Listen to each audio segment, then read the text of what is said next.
What's good, y'all? It's your boy Ross back at again with another video. So I'm gonna check out 10 car engines that will last forever. Now, if you're able to get you a car and you know the manufacturer of that car, they produce reliable vehicles, you can't go wrong with that. I know for a fact my very first car was a 98 Honda Accord, and my grandmother kept the car in great condition. I ended up getting the car, I want to say 2013.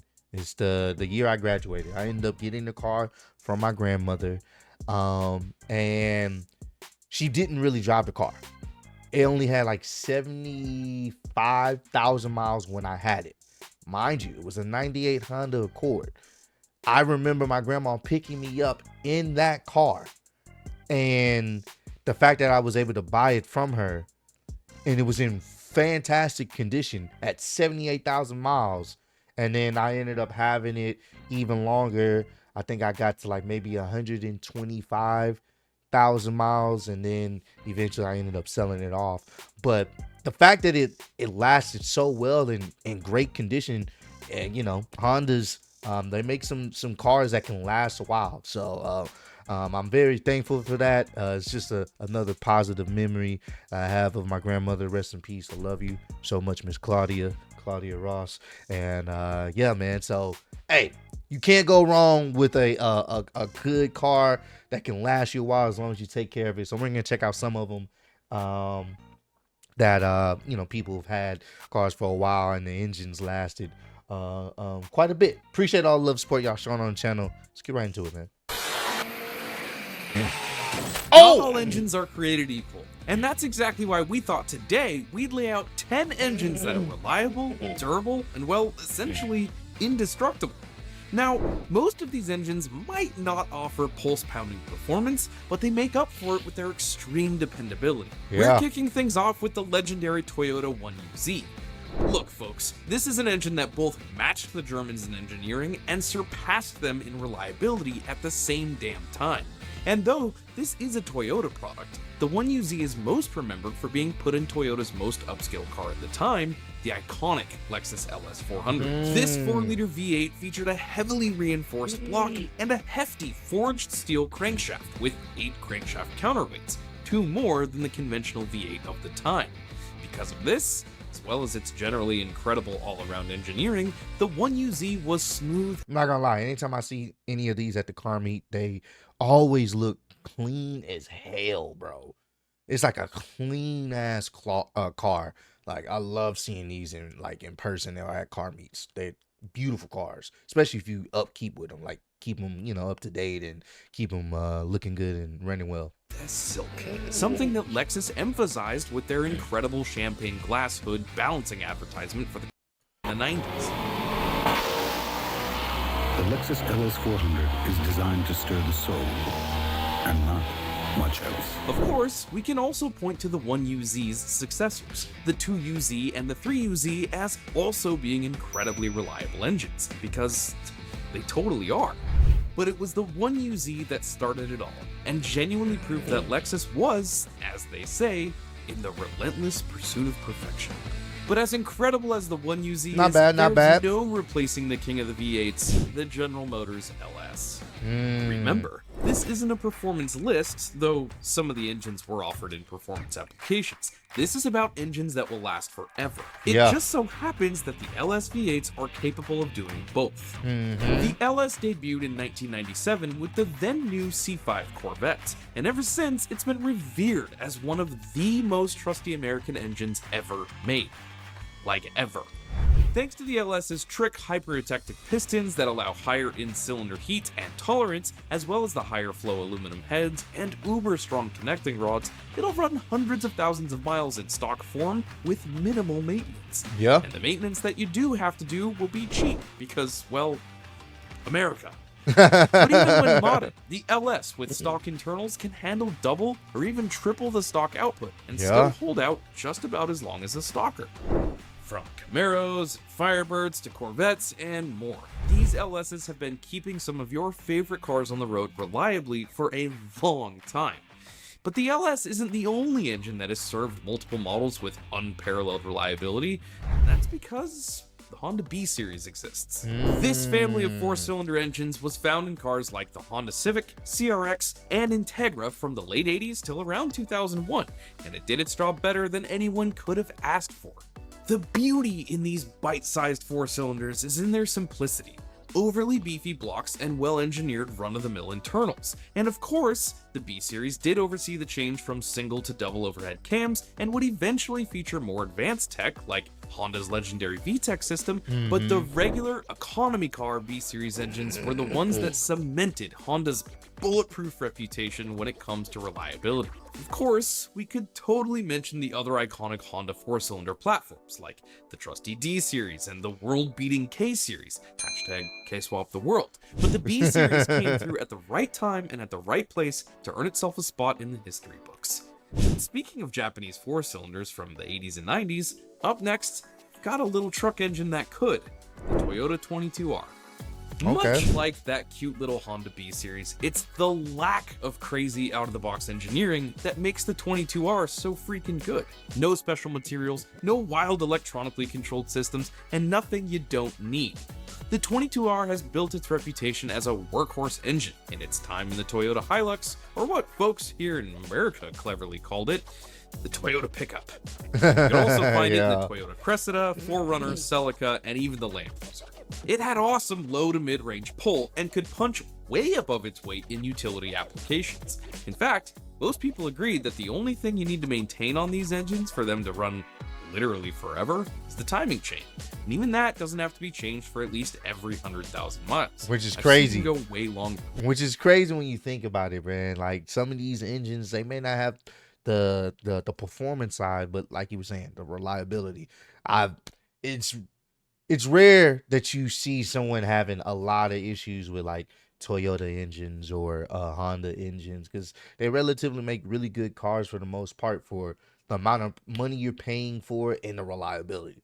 And most people go for reliability and having something that they can have for a long time, because most people are not trying to trade in their cars unless they have to, or they have the funds to. So if you're getting a car, 9 times out of 10 you want something nice, but you're trying to get you something to get you to point A, point B on the regular. So Toyota, they do be making some pretty fire cars, and the same thing with Honda in relations to like reliability. So I don't know about you, but one major service every 100,000 miles or so sounds like a pretty good deal to me. It is. Unlike the LS V8s, this engine isn't much of a standout in the power department though. We're talking a puny 113 horsepower at an even punier 4,800 RPM here, folks. Yep. That's why eventually it got retired for good. But that's also why it lasted so long. It doesn't stress its components by trying to pretend to be a race car engine. Enough of those damn Toyotas for now. Lord knows they always dominate lists like this. So let's take a look at something fresh. The Ford 3.5-liter EcoBoost V6. Since its debut in the Lincoln MKS in the late 2000s, the EcoBoost V6 has been a huge game changer for Ford. But it wasn't until the second-gen EcoBoost V6 that things really got pretty amazing.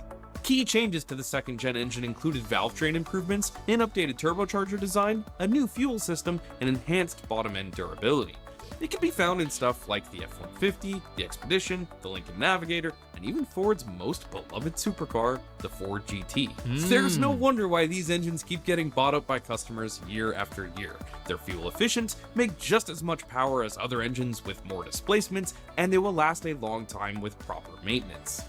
In fact, looking at only the F-150, 80% of them were sold with EcoBoost engines in 2021. It goes to show how impressed customers have been with this thing.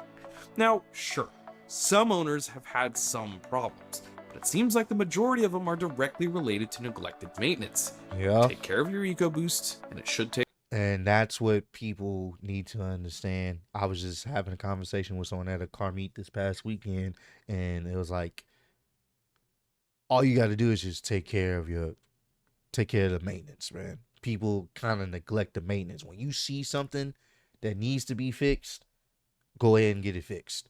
Don't hold off on it, because the more you hold off on it and use it, you tend to end up messing it up even more. So that's why, when it comes to maintenance, you should do that with any car you have. You'll have less problems in the end if you're able to, at least do the regular routine maintenance. and make sure that you're regularly changing your oils and making sure everything's good, make sure your alignment's good, brake pads, rotors, all that. The basic necessities, if you keep up on that, for the most part, you'll be good, and your engine will, and car in whole will, thank you. In the end, it will last longer. Take care of you. A lot of Toyota guys will tell you that the Camry's best engine ever was the old 2G V6. And while they absolutely do have a point, I'd argue that the smaller 4-cylinder 2A RFE could possibly be even better. And yes, I'm talking about Toyota again. Sorry, just can't escape them when it comes to anything discussing reliability. Anyways, the 2A RFE is known as yet another one of Toyota's seemingly unkillable pieces of machinery. It debuted in the 2009 Camry, the official car of slogging through the daily commute, and it immediately, well, it did nothing special, just as it was designed to do. It was sober, with its sub-200 horsepower and relatively understated personality. But that's exactly what most people want in an engine. No drama whatsoever. Oh, wow! It achieved this feat of reliability through things like reduced tension piston rings, low friction internals, and a variable stage oil pump, amongst other clever engineering. But you don't have to have a Camry to get this bulletproof 4-banger. You can also find it in the RAV4, the Scion TC, and even the Lexus ES250. Fancy. Now, nobody really does anything fun with that Camry engine, but you know what engine has seen some real shit? The AMC Chrysler 4-liter inline-six. This is a cool engine, not because it's high-tech. In fact, its blueprints can be traced back to the mid-60s. What makes it badass is its commitment to things that just work. It's got an overhead valve train, a good old cam and block design, and very dated intake and exhaust ports that reside on the same side of the head, when modern engines all have them split to either side. For all intents and purposes, it's basically a tractor engine. But all those components put together make them go forever and ever. I actually challenge you to abuse this thing hard enough to blow it up, because odds are you probably can't. They've been thrown around on the trails and bogged down in the mud for decades, all while overheating and being oil starved, and they just don't care. And if you'd like to experience the luxury of never having to replace your engine, you can find these things inside Jeeps like the old Cherokees, the Wrangler, Comanche, and even the Wagoneer, all from around the late 80s to the end of the 90s. Now, of course, Honda is known for their 4-cylinders. I mean, the S2000's F20C? Come on. It's one of the best of all time. But don't sleep on Honda's V6s. This is the Honda J series. Found in the Honda Accord and Odyssey, as well as things like the Acura TL and CL, the J series V6s have been an integral part of what has made Honda such a wonderful all-around brand. And they still use this engine family today. The J series can also make a great performance engine, but it's one you won't have to worry about blowing up, like, ever. It does this thanks to heat-resistant pistons, a forged crank, and Honda's super intense stress testing and development programs. Of course, in some applications, the J series features things like VTEC and cylinder deactivation that help increase performance and efficiency. But like many of the other engines on this list, the J series' success is because of its simple and proven components that work well in a variety of applications. People are putting these things in all kinds of stuff these days. These two engines can be found in Toyotas like the 4Runner, Land Cruiser, Avalon, Tundra, Tacoma, Camry, and also a bunch of Lexus models. I mean, do I really have to say any more? That list of cars is probably a huge portion of many of the most reliable cars ever lists all over the internet. And much of that esteem is thanks to the GR engine family. In fact, these engines are so popular and adaptable that people used these V6s in sports cars for years. Oh, I never knew that. But the bread and butter of this engine is unquestionably cars like the 4Runner and Land Cruiser. Two cars that you probably see at least a few times every single day, and never broken down on the side of the road. This is true. Owners have come to expect at least 300,000 miles out of these engines over the years, and it's safe to say that they consistently hit that target. I mean, both the 4Runner and Land Cruiser are in the top 5 models with the highest percentage of units with over 200,000 miles. Pretty good club to be in if you ask me. That's crazy. Now, possibly the most reliable engine of all time, and maybe one you forgot about. It's the GM 3800 V6. When they talk about strong as an ox, this is what they mean. They have bulletproof blocks, indestructible internals, and fantastic ease of maintenance that makes these engines an absolute dream for your wallet. The 3800 came in cars like the Pontiac Grand Prix, the Firebird, the Buick Regal, the Chevy Impala and Lumina, and even the Chevy Camaro at the time. And while they did come in supercharged trim starting in 1998, these aren't the most performance-oriented engines by a long way. 205 horsepower at its maximum. But of course, as we've learned from this list so far, that means nothing when it comes to reliability. And the GM 3800 is just about the GOAT in that department. Especially the Series 2 iteration that changed the deck height, improved the pistons and crank, and featured a better intake manifold amongst many other small improvements. So there we have it. 10 solid engines that'll last you till the sun burns out. But it's only 10 of the best. There are a ton more out there that we missed. So let us know which ones you would sub in. This was tough, man. A lot of the vehicles that was listed on here, you see them all the time on the road and you rarely see them breaking down. Once again, it's the average person don't give two F's about how much horsepower. That's for like the car enthusiasts that like to go a little bit on the faster side. Cool. But the average person that's going to commute every day for work or pick up their kids or whatever, most people, they don't care about that. They care about the mileage and how reliable it is. Will I be able to have this car for the next 10, 20, 30 years? That's how people look at it. Like, if I'm gonna pay this much every month, or put a down payment, or the total cost of the car is this, I gotta pay for insurance and everything else, I want to make sure that the vehicle that I have is reliable. The engine that's in there will last me for over 100,000 miles and some. That's the goal.